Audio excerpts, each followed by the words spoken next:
दो दोस्तों की दोस्ती। एक छोटे से गांव में दो घनिष्ठ मित्र रहते थे, आरव और कबीर।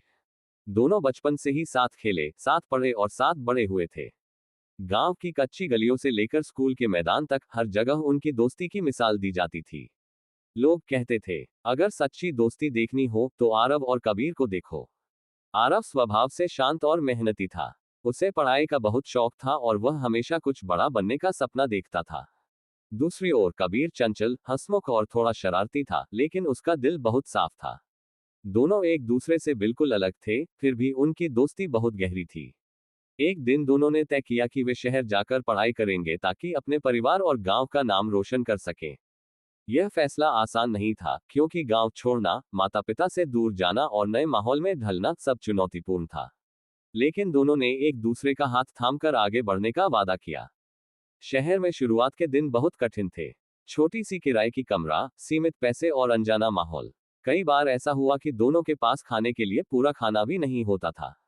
तब वे आधा आधा बांटकर खा लेते और हंसते हुए कहते, दोस्ती हो तो ऐसी, भूख भी साथ लगती है। समय बीतने लगा। आरव पढ़ाई में आगे बढ़ने लगा, जबकि कबीर को पढ़ाई में उतनी सफलता नहीं मिल रही थी। कई बार कबीर निराश हो जाता, लेकिन आरव उसे हौसला देता। आज नहीं तो कल तू जरूर सफल होगा। मैं हूं ना तेरे साथ। लेकिन जिंदगी हमेशा आसान नहीं होती। एक दिन कबीर को अपने परिवार से खबर मिली कि उसके पिता बीमार हैं। इलाज के लिए पैसों की जरूरत थी। कबीर बहुत परेशान हो गया। उसके पास न तो पैसे थे और न ही कोई सहारा। उसने यह बात आरव से छुपाने की कोशिश की, लेकिन आरव उसके चेहरे की चिंता समझ गया।